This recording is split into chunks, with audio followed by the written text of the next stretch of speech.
लोकसभा के बाद राज्यसभा में भी वक्फ संशोधन बिल पास हो गया। लोकसभा में 288 वोट और राज्यसभा में 128 वोट पड़े।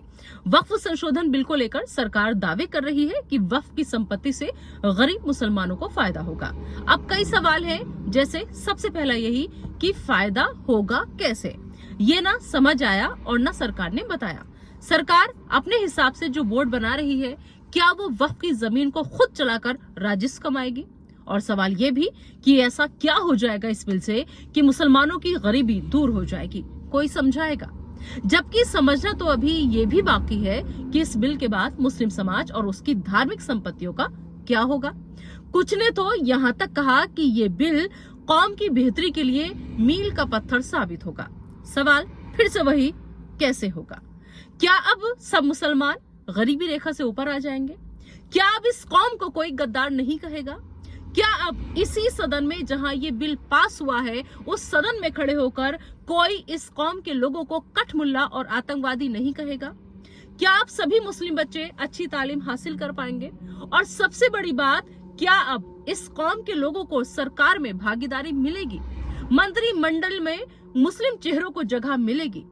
क्या अब बीजेपी विधानसभा लोकसभा चुनावों में मुस्लिमों को टिकट देगी? क्या अब मुसलमानों को सत्ता से बाहर रखने की कोई राजनीति नहीं होगी? क्योंकि देश में मुसलमानों की घटती राजनीतिक भागीदारी का ये चलन चिंताजनक है और इस पर सोचना भी चाहिए, विचार करना भी चाहिए। हालांकि मुझे अब पूरी उम्मीद है कि अब सब सही होगा, क्योंकि मोदी जी का हर काम मुसलमानों की भलाई के लिए जो है। लेकिन ये उन हिंदुओं के साथ धोखा है जो इस बिल पर बहुत खुश हो रहे हैं। हालांकि उनका इससे कोई लेना देना नहीं है और आगे भी उन्हें कुछ नहीं मिलने वाला, क्योंकि पिछले 11 साल से सारा ख्याल तो सिर्फ मुसलमानों का ही रखा जा रहा है। एक के बाद एक धड़ाधड़ मुसलमानों की भलाई के लिए काम किए जा रहे हैं। पहले आर्टिकल 370, फिर 3 तलाक, फिर CAA, NRC और अब वक्फ संशोधन बिल। उफ, इतना ख्याल मुसलमानों का। मोदी जी, ये गलत बात है। आप सारा ध्यान मुसलमानों पर ही लगा देंगे तो उन हिंदुओं का ख्याल कौन रखेगा जो ये समझे थे कि भाई ये हमारी हिंदूवादी पार्टी है, लेकिन सरकार तो सारे काम मुसलमानों की भलाई के लिए कर रही है। तो हुआ ना ये हिंदुओं के साथ धोखा।